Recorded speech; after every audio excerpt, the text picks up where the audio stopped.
Hey everyone, it's Ten Types, and today I'm super excited to be taking a look at some new cards here in the Pokemon TCG. We are looking at these cards from Storm Emeralda. This is the Japanese expansion. This set is honestly so far looking really good. Like not me exaggerating. I mean, well, okay, the recent sets haven't been super good of the Mega era. Mega Evolution itself was pretty good. It is either the best or the second best set in Standard there. But then Phantasmal Flames.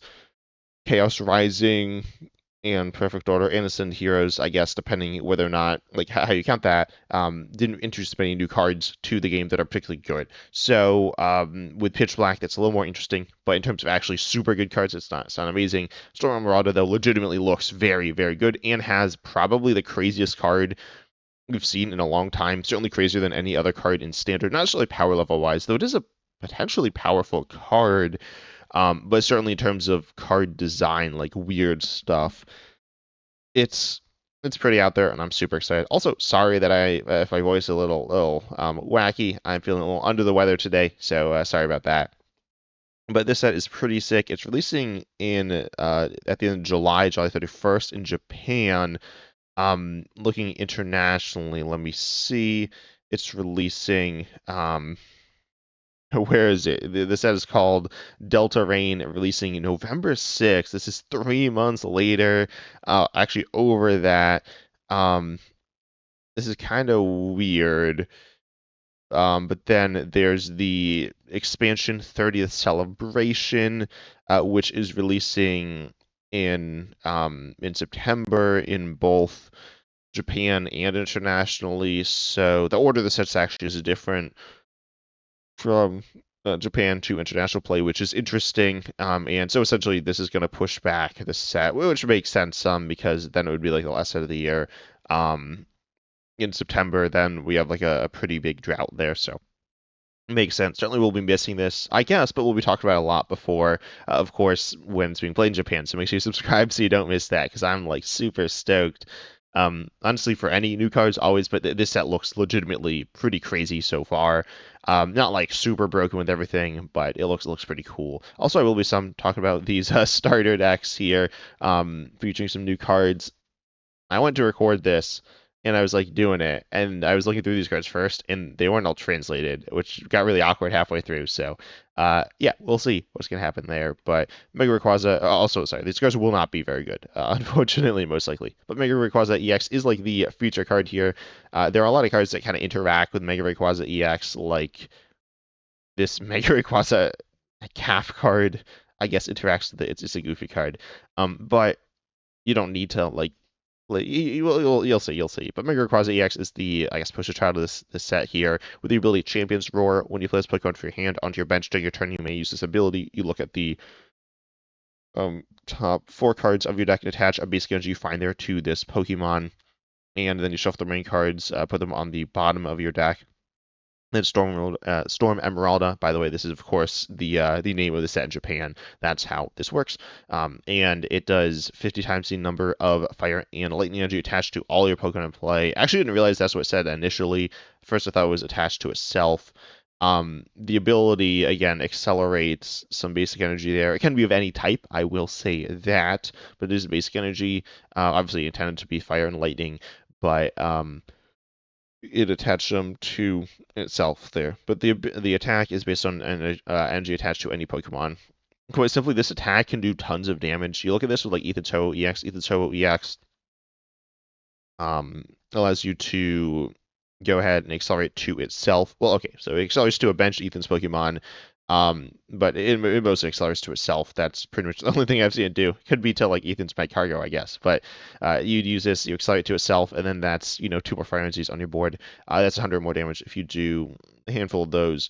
You can be one-shotting anything. It's not like super free or anything like that, but it is definitely doable, I guess. But honestly, this card reminds me of the Pokemon Mega Latias EX, and they're both megas with 280 HP that are basics. Yes. Well, I guess Mega Rayquaza doesn't have a weakness. Sorry, Mega Rayquaza does have a weakness, but Mega Latias technically doesn't. But then Lily's is is around Lotus Clefairy EX, I should specify.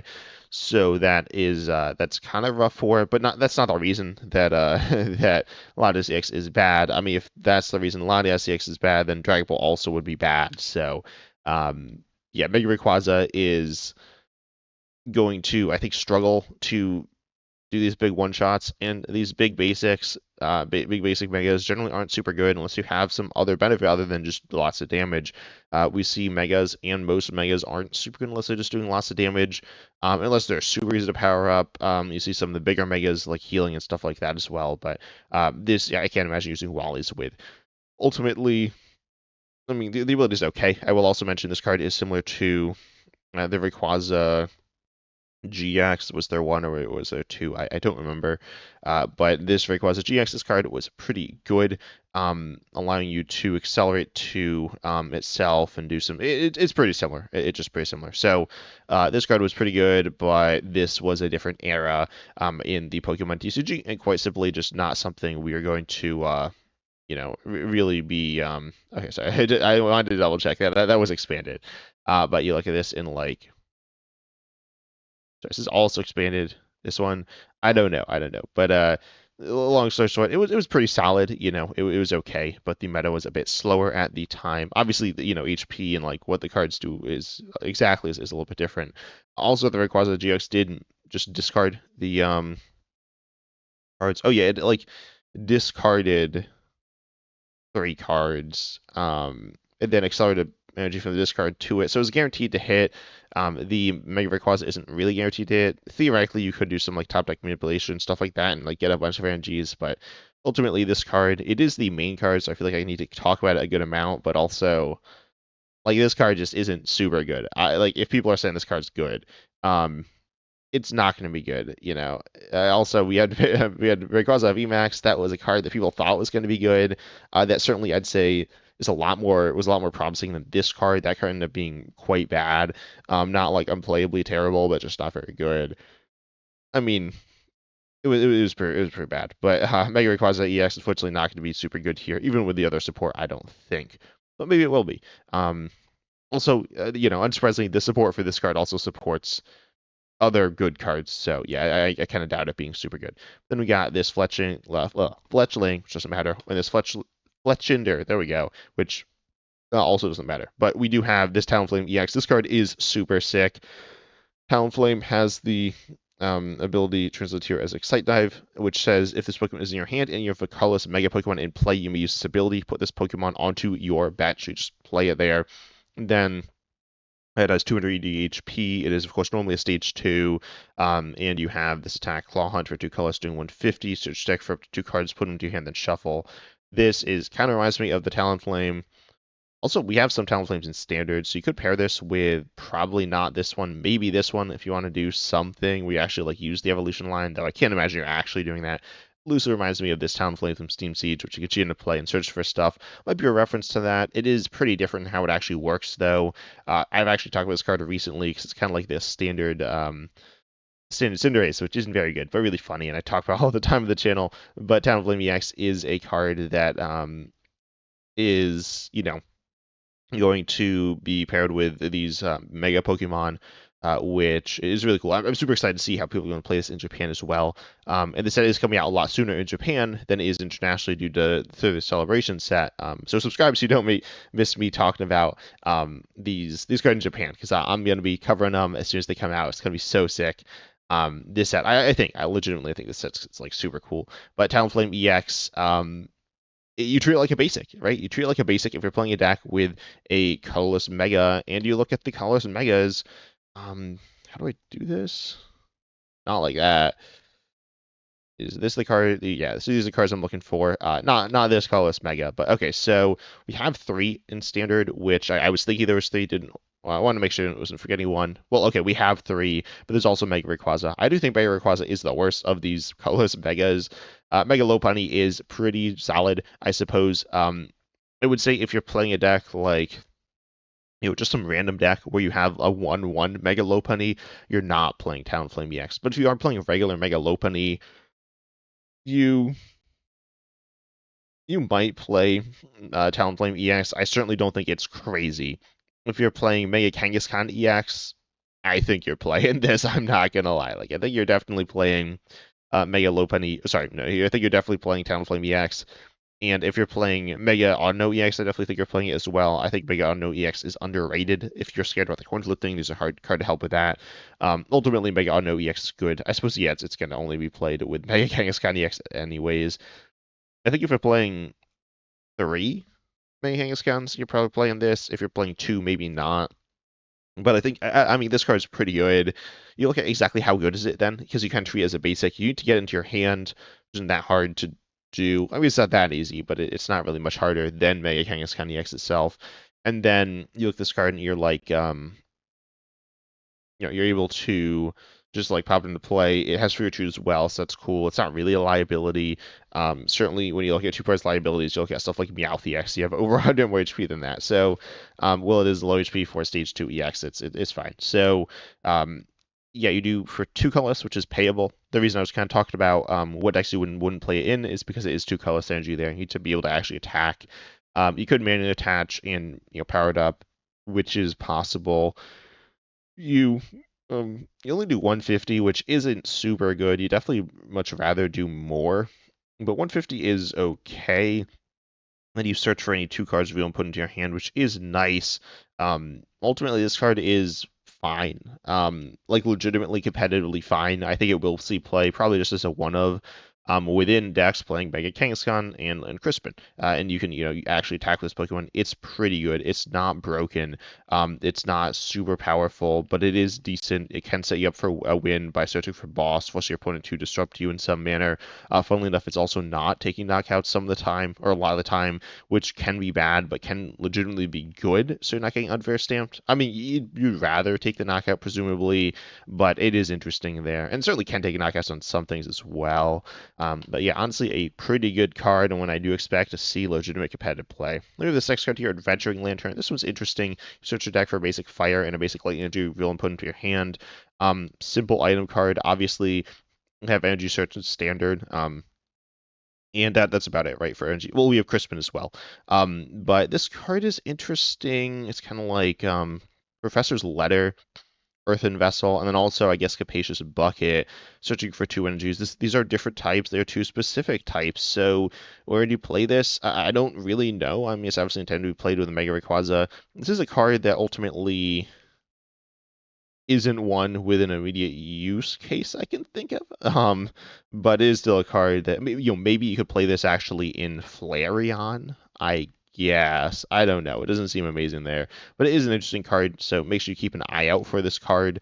Or for decks to play this card in. It's not the most interesting card, but it's not a bad card, and a card I think is kind of cool. I know Comic Fossil's gonna like this card. He really loves these search for 2 energy cards, and yeah, I mean it is one of those, but I don't know where it will be used in. I suppose it could be used in a deck that's like colorless as well if you want to do that. But obviously playing certain special energies or energies of different types for like Mikidori or Lotus Fairy or something like that also is nice there. So then we have Mega Rayquaza Cap, goofy card. Mostly in design. Honestly, it's a weird card in general. It functions kind of like a TM as well. It is not a TM. I made a video talking about TM Machine like a couple of days ago or something like that. This is not a TM, but it was a really interesting card. And it says the Pokemon this card is attached to can use the attack on this card. And it says it's Delta Gift for 1 colorless. For each your Pokemon in play that have Mega Rayquaza Cap attached. By the way, this is it doesn't actually have like anything to do with Mega Rayquaza. I mean, it kind of does because it synergizes with it, but realistically, it doesn't actually have anything to do with it, which is really funny. But you search your deck for basic energy and attach it to that Pokemon, then shuffle your deck. Really weird because you obviously want. I mean, you could just have one, and then you have an attack that accelerates to yourself, which is not very good because you're probably just going to get into knocked out. Even if you're not, it's not that good. But then you could theoretically accelerate energies to your board in a pretty decent way, but only if you have a bunch. You're looking for at least 3 of these at play. Quite simply, I was gonna say there's not a good way to find these. There is Treasure Tracker, which is in standard. It's not very good. It's played in what, Rotom? Yeah, Rotom. So played in Raging Bolt. That's kind of sick. Um, Kind of trash. I'm not gonna lie. You don't need tools on like all your Pokemon. I don't know why this person played it. Maybe just to have fun. But yeah, I mean, you look at So I just realized there's Rotom. There's two different Rotom decks. But we got, this card is a Kid Pair Treasure Tracker. Pretty funny. Don't know if this is really worth playing, like, ever. It's more of a stupid card. But it's not like terrible. I mean, you can accelerate a bunch of energy. Accelerating energy on attacks can be interesting. There is Mega Auto EX, which I talk about a lot on the channel, and I've played with it some, and I've played against it some. I mostly don't play decks that wouldn't need it. You're looking at like big basic decks, but like those decks are definitely decent. And when I see people play it, it's pretty solid. This is a similar idea. The downside of Mega Auto is a three prizer with a setup attack with Mega Quasi Cap. You could sit behind. I mean, you could sit behind Crustle. Actually, another thing about this in Crustle, I don't hate at all. Um, you just stick it on your Crustle, and then you're, accelerating energy there. You can accelerate to your bench Crustles. I will say, I think Crustle decks playing a few more basics could be good at times as well. And yeah, you just sit behind. Maybe you accelerate to a Munkidori or something as well. You could just like really keep setting up because this doesn't fall off at the end of the turn like Tactical Machine. So this can be used repeatedly. And that's interesting there. So pairing this with a wall, actually, I do like this now that I think about it. With those walls, we used to see TM Turbo Energize being a really big part of them. But that was a one-time thing. So yeah, I mean, this is really interesting. Also, this accelerates to itself. You actually don't have that much control over where you accelerate. You kind of do. It's weird. But with TM Turbo Energize, that had to be to the bench. So then you could get kind of stuck in the active as well. And it was just all around kind of clunky. This is also kind of clunky, but I could see this seeing play in a wall deck there. Then we have the next card here. This one's actually not very interesting. Zinnia's Trust. You switch your active on your bench. If you do move an energy from the previous active to the new active, it's kind of like Scramble Switch. It's not as powerful, and it's also a supporter. And also Scramble Switch isn't that good. So yeah, unfortunately not very good. I wouldn't say can move a special energy, but it's kind of like End's Plan. But End's Plan's not that good, and I would say this is worse than End's Plan as well. It is a switch, but it has to be a switch. It's pretty clunky there. Then we have the next card, MC's Hype. This card isn't new, by the way. I don't know why it is here, but it's a new art. You draw 2, but if you have your opponent's 3 or less prizes remaining, you draw 4. It's good in pre-release, so yeah, keep that in mind. I think it is in. Yeah, okay. I was gonna say it's spelled out in the actual card, right? Yeah. Okay, it's in Destined Rivals, so it's a fun little card, I guess. And then we got the card or the cards, the weird thing. It's obviously a decent chunk of the way into this video because, as I said, these cards are pretty good so far. And this card is really interesting. This is Legendary Summit. This is this. Um, and let me actually pull up Pokemon Proxies as well. Oh, here it is. And yeah, we could see the card a bit better here, actually. Well, I don't know if a bit better, but you can see this is a stadium on the left. It says, I assume this is translated. I don't know if the exact translation is quite right, but you can see that it's a stadium over here on Limitless on Pokebeach first. You can only put this into play from your hand with the other half of Legendary Summit, and it counts as one stadium ball in play. You do need, both halves, and surprisingly, you can't have 4 caps of the same. Well, I guess you could have 4 caps of the same half in your deck, but then you can't play it. Then, when knocked out by damage from the opponent's attack, both players' colorless Pokemon give up 1 less prize. That is the thing that the stadium does, and it does it for both players. As you can see here, it's the same on both sides. I don't know if you can actually see it very well, but yeah, this is. It is the same on both sides. I think someone on Pokebeach was like, it's different. It's not. I really hope they stay the same on both sides. I recently made a video actually kind of criticizing a bunch of mechanics. I criticized both the double Pokemon mechanic and the Pokemon Legends / V Union mechanic. The criticism for the double-sided stadiums, or like the stadiums facing, doing different things, so facing different ways, was that they're not like quote, fair / even. I mean, most stadiums aren't because they're obviously meant to be like something you take advantage of with your deck or counter your opponent's deck or something. But I feel like the point of a stadium is that it is the same on both like sides. Also, they were kind of hard to read. This is also kind of hard to read, but in some ways it's actually easier to read than a regular stadium because for one player it's going to be upside down in an actual game. Or not both players, it's sideways. Here it's actually facing both players, as you can see with this card. It's facing both players, or it would be. This would be facing maybe your opponent. This would be facing you. Also, it does look super sick. I'm not going to lie. Let's see. Is it combined here somewhere? No. But I do think it looks pretty sick. And then also, you can play only one stadium during your turn. Keep in mind, when you play these 2 together.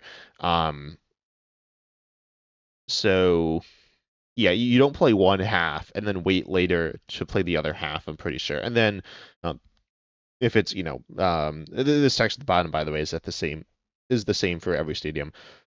You bump it. I just say stadium with the same name can't be played, which is a rule. Again, with the double, with the stadiums that face like the different things facing different ways. If we do happen to see that in the future with these, which I could see, which I kind of hope we don't, you can't bump it because it's the same name.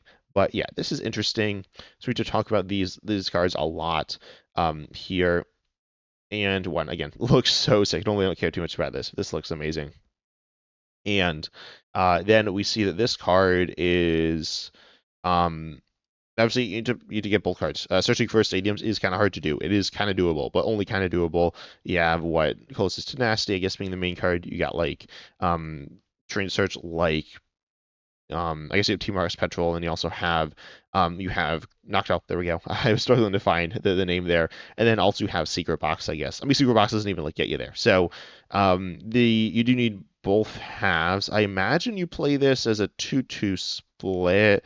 If your opponent bumps it, that's kind of unfortunate. I will say this card is theoretically, I mean, like if your opponent doesn't have a stadium bump, you could essentially just win the game on the spot.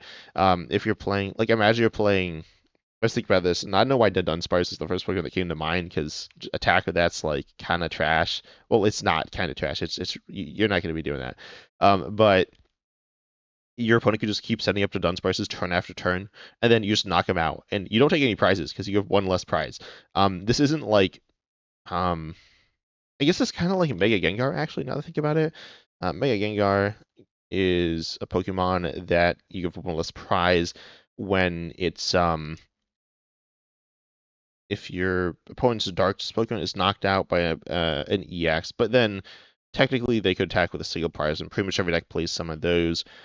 And this card is also a Mega Stage 2. Well, I said it's a Mega. It presumably is going to be giving up two prizes because it's a Darkest Pokemon there. But yeah, it has seen, I guess, a little play, but not very much play. Just want to see in this list, yeah, it's getting cheated out with Grimsleys, which is pretty funny. But anyways, so you have that there, which is kind of similar and could be annoying. Darkness is fine as standard. Colorless is going to be, I'd say, a little bit better. You're mostly looking at like Megas and stuff, though.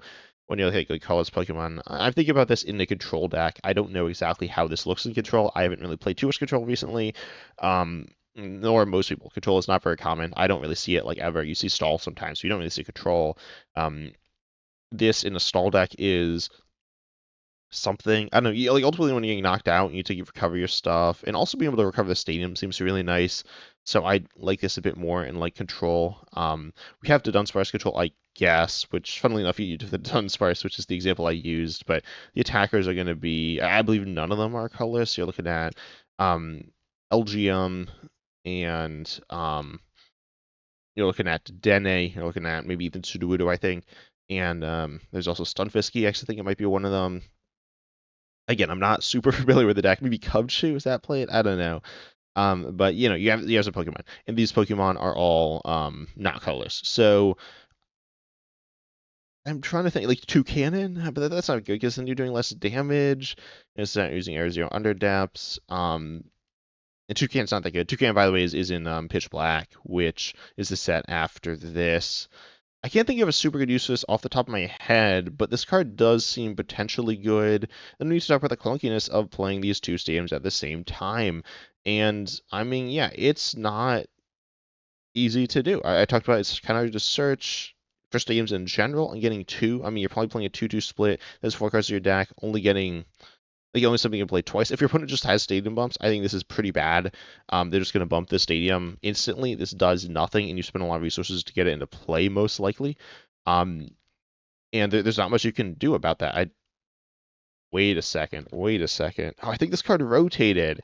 Um, let me see real quick.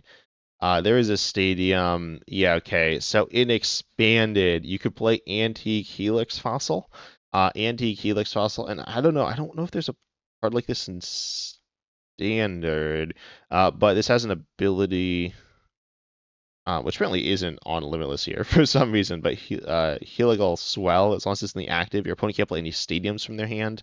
and then it is colorless here, and it is a Pokemon in play, and so your opponent wouldn't take any prizes, and also can't bump it. Let me see. Let's see. Can't Stadium. Let's look at stand. Oh, this isn't standard. Is this the right text? Opponent. Oh, it doesn't have the text there because what was it say? Because it's not. I don't know. It just doesn't have the text there. But yeah, so like the same text as Palkia there. Yeah, looks like there's nothing really like that in standard. The closest thing would be like Chiyu, which actually does stay or actually Kaparaja. But they both need to. Yeah, they both really need to be the active. So that doesn't work there. Um, I don't know. It's interesting. It's really interesting to watch out for. Again, there is that like expanded stuff, which is, I guess, quote interesting, potentially problematic actually. But you can also bump stadiums with like other cards as well. You got like Blowtorch in standard, but you also got like Field Blower in expanded there, which I think is pretty good. So, yeah, I mean, ultimately, Legendary Summit super interesting. Probably not good. We probably will see more stadiums like this as well. I'm interested in seeing them. Definitely could be kind of crazy though. So a really crazy card. Like I think that's like the only way to describe it. Then we look at the starter decks. Let's see if these are going to be here. Obviously, we're a bit of ways into the video. Let's take a look at these. We got so Palmy's doesn't have the text, so I imagine. Yes, Delibird, it does have text. I will talk about the cards that I know. If Delibird turns out to be super sick, I will comment that down below. But talk about the cards we see so far. We got Palma here, so it's a basic Lightning for the discard 20 Pokemon. It's kind of like Electric, but I'd say it's worse. It's not objectively worse, but this is stage 2, so it's going to be worse there. Not very good. EVEX can draw 3, do 200 for 3. Not very good. These aren't a special, like, I guess, special set / with, like, some decks. And oh, I guess each deck is its own set of cards, maybe? Maybe not. Yeah, I think so. So, at these 3 decks, which feature some different things. Nothing is super crazy there, though. Super good. I don't think, but EVEX can like do some stuff. Very generic, not very good. Delibird, again will get back to you on this, presumably at some point. But we got an Eevee, not very good there. We got Sprigatito, not very good there. We got a Floragato, we got a Meowscarada EX. This card is actually kind of interesting for 2. Sorry, it is 2 grass here. It is a typo here. Like Pokebeach, again, I would say lazy. They probably copied it from something. But you have the attack Magical Bullet. I want to check something real quick. This actually synergizes really well with the Meowscarada EX that we don't have in standard right now. But yeah, this one is 2 colors here. It does an ability that's kind of cool, but ultimately you're looking at standard because this ain't good enough for expanded. And it is 2 grass. You do 120 to one of your opponent's bench pick with the damage counters on it. And you do 120 active. This is not bad. It's not great. It's not really good enough, but it is interesting and okay there. I guess you compare this with like Meganium, you can get the damage counters on through Risky Ruins. That's like not good. I'm trying to think of a better way. There's like Muggidori. I don't know. None of these ways seem very good for what you're trying to do, but you could do Team Rocket's Venture Bomb, I guess. I don't know. The options aren't super good. This card isn't super good, but 120, 120. I mean, you're looking at this like Greninja EX in standard, which is actually pretty decent. Though mostly not really used for that attack. More so like this weakness hitter for 1 energy that is actually just very, very solid there. Then we got our Believer here. Was their turn, force their opponent to switch. That's not very good, right? Force him to switch isn't super useful. And it is a stage 2. It can be used on the bench, but it's not going to be very good here. If you're looking to double gust them, as in like gust twice, or sorry, switch them out and then like get it back in essentially would be the thing to remove some effect. It could do that, I suppose, but that you're not really looking to do that. You got Liepard, 20 for each damage counter on your opponent's active, can be big, I suppose. We see attacks like this all the time, and most of the time they're not very good unless they have a lot of support, like Blood Moon or Saluna, which isn't even that good. Then we got Zorua, pretty cool art here. Then we got Zoroark. This one's kind of interesting for Darkest Colors 210. Can't use it next turn. And then Ride Speeding 20 times the amount of Pokemon you have in play. Ultimately not very good. The only reason it's kind of interesting is because we have some decent Zoroarks, but I don't think this one's quite good enough. Recently-ish, I made a video saying, I was talking about Zoroarks and saying like, if we get more, then we could see something pretty good here, but we just don't really have that just yet. And yeah, that's it for these new cards here. Unfortunately, we don't have all the translations at the moment, but I will get back to you on the Daily Rare. So make sure you subscribe so you don't miss that. But hopefully, we're gonna see some awesome stuff from Storm Emeralda. I mean, so far we've seen some awesome stuff. If the set keeps up like this, it's gonna be crazy. If it doesn't, it's still gonna be pretty good. I mean, these cards, Talonflame EX is pretty good. Mega Ray Quasicap is interesting, and Legendary Summon is gonna be cool. I'm definitely I'm going to talk about this with Uncommon Fossil. We'll see if we talk about it on the podcast this Monday, but make sure you subscribe so you don't miss all of that good stuff. And also, it really does help support me in the channel. But I hope you all enjoy this video. It's been a little while since I've done a new card video because, not too many new cards recently. Also, yeah, again, sorry I'm a little under the weather, but I hope you all enjoyed. Make sure you like, subscribe, hit the bell, all that good stuff. Huge shout out to my YouTube members for supporting me as well. But I hope you enjoyed, and as I said, see you in the next video.